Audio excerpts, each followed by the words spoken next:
Sa video na to ililista natin ang pinakaastig at murang motor sa Pilipinas. Kung naghahanap ka ng motor na maangas pero hindi masakit sa bulsa, para sa'yo ang video na to. Number 10, Honda ADV 160. Ang maangas na motor ng Honda sa 160 category, ang Honda ADV 160. Kung elegante ang Honda PCX, ito naman parang mapormang rubber shoes na nagdadagdag ng pogi points sa rider. Pagkaangas ng design, talaga namang sulit ang isang kidney mo dito. Kidding aside, sure, wala ka na talaga masasabing superlative adjective para ihambing sa styling at looks nitong Honda ADV. Isang version lang ng ADV 160 ang available dito. Ito yung ABS version na may estimated price na 166,900 pesos. Pinaka-highlight ng model ay yung 157cc engine na liquid-cooled na. Naglalabas ng 15.8 horsepower at 14.7 Nm ng torque. Meron na ding HSTC o Honda Selectable Torque Control para maiwasan ng pag-skid ng gulong sa mga madudulas na daan. Pang-adventure nga talaga ang pagkaka-engineer dito sa ADV. On paper, matipid din ito kumonsumo sa gas sa 45 km per liter at mas pinalaki din ang fuel tank ng bagong model sa 8 liters para mas mahaba-haba ang adventure mo kasama ang ADV. Number 9, Honda Winner X 150. Ito nga daw yung pinaliit na underbone version ng Honda CBR 1000. Ang Honda Winner X, sinipa na ng Honda ang kanilang Supra 150 sa local lineup at pinalit ang Winner X. Hango daw ang design nito sa CBR at ang plano nga daw ng Honda dito ay makipag-compete sa Sniper ng Yamaha. Pulido ang pagkakagawa ng kaha. Medyo bulky na din ito at macho tignan. Isa ang Winner X sa pinakamagandang lumabas na underbone motorcycle dito sa Pilipinas. Isa pang best feature nito bukod sa LED na lahat ng ilaw ay liquid cooled na. Powered dito ng 149cc liquid cooled engine na may 15.4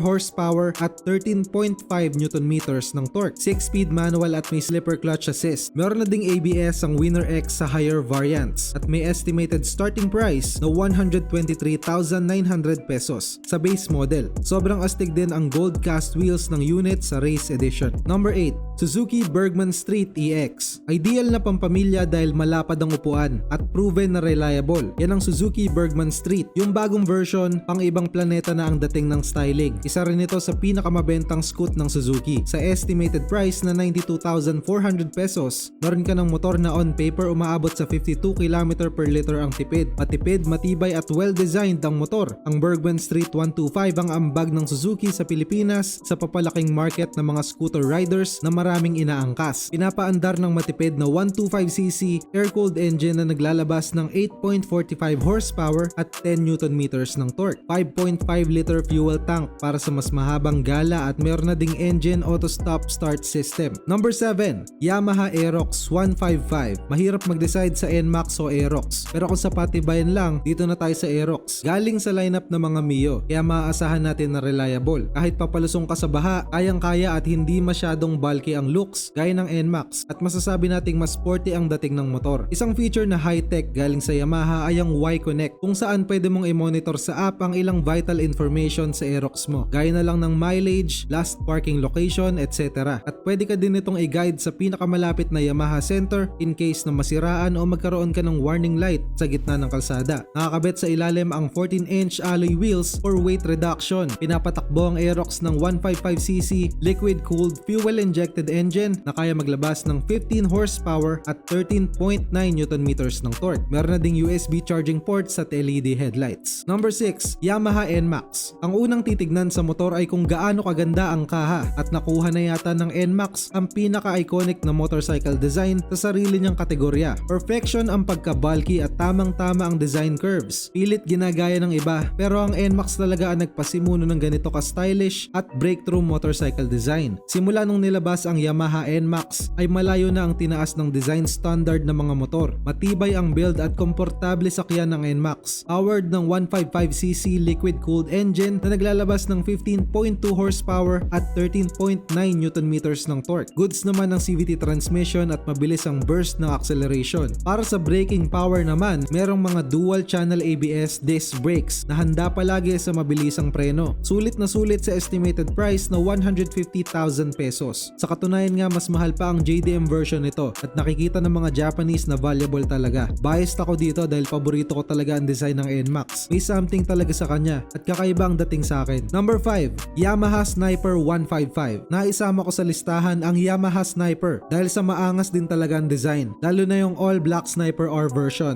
Ang lupit lang ng pagka-sporty look niya at dahil Yamaha na yan ay asahan natin na matibay ang build quality. Isa din ang Sniper sa pinakamabentang underbone dito sa Pilipinas. Available sa dalawang variant, standard at ABS version. Isa ang Sniper sa mga best-selling underbones dito sa Pilipinas. Ang bagong version ay meron ng ABS at VVA o variable valve actuation. Basically VTEC para sa mga motor ng Yamaha. Nag-a-adjust ang valves para bigyan ng power ang engine depende sa bilis. Naglalabas ng 17.7 horsepower at 14.4 Nm ng torque. Kapares ng 6-speed manual na may slipper clutch para sa mas smooth na gear change. May 2-pot caliper at 12-volt power socket pang charge ng mga gadgets. Kaya na din na mag-decide kung sulit ba yan sa starting price na 114,900 pesos ang Yamaha Sniper 155. Number 4, Kawasaki Rouser NS160. Pinaka-notable sa katangian ng Rouser na to ay oil-cooled na o langis na ang nagpapalamig sa makina. Pagdating din sa style ay talaga namang lilingunin ka. Sanib puwersa ang Kawasaki at Bajaj sa pagbuo ng Rouser NS160 at isa itong naked street bike na pinapatakbo ng 160.3cc engine na naglalabas ng 15.2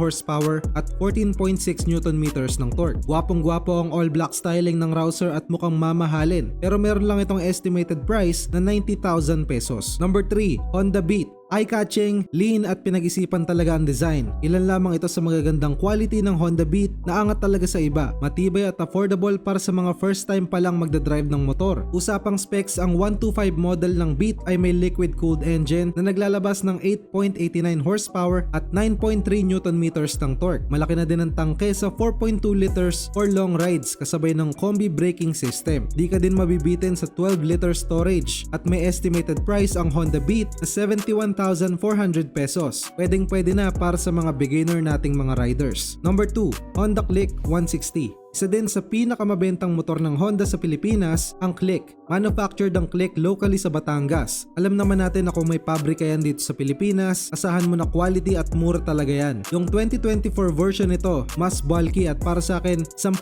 beses na mas maganda ang design. Wala talagang tatalo sa pambansang motor ng Pilipinas. Power dito ng 157cc liquid-cooled engine na naglalabas ng 15 horsepower at 13.8 Nm ng torque. Fuel injected na ang Click at sabi ng Honda, umaabot sa 46.7 km per liter ang tipid. Kasabay na yung mga standard features gaya ng ABS, combi brakes at LED lighting system. Meron nga pala tong estimated price na 116,900 pesos. At bago natin ni-reveal ang top spot, ay comment mo naman below kung may alam ka pang astig na motor na hindi napasama sa listahan natin. Sa top spot nandito ang number 1, Honda PCX. Itinaas ng Honda PCX ang standard ng style, reliability, comfort at elegance ng isang motor. Sabihin na nating isa tong lifestyle motorcycle na pamporma na at pang flex pa ng status. Honestly, para sa akin ito ang pinakagwapong scooter ng Honda dahil sa kakaibang V-shape headlights. Litong-lito na ang mga bumibili ng motor kung anong pipiliin dahil nilapag na ng Honda sa choices ang PCX. Napaka-elegante ng mga kurba at makinis pa sa Dove soap ang pagkaperlas ng pintura. Sure ako sikat ka sa tropahan at sa barangay nyo pag meron ka nito. Hanga din ako sa brand dahil alam natin na pag Honda ang naglabas, siguradong game changer ang tirada. Powered ang PCX 160 ng 157cc liquid-cooled engine na naglalabas ng 15.7 horsepower at 15 Nm ng torque. Binavy talaga tayo ng Honda sa engineering at features. Gaya na din ng standard ABS, USB ports at keyless entry. Fuel consumption on paper ay hanggang 45.1 km per liter. Matipid na din sa kategorya ng PCX. Sa halagang 131,900 hanggang 149,900 pesos, pwede ka na magkaroon ng reliable motorcycle na pwede sa city riding at occasional na weekend touring. Pero lampas-lampas sa presyo ang naibibigay nitong feeling pag dinadrive mo. Sa sobrang ganda ng design, mapapabili ka naman talaga ng helmet na babagay sa kinis ng PCX. Yung cool na vibe ng isang rider, kuhang-kuha nito. Mag-like at subscribe na for more contents na katulad nito. Salamat sa panonood!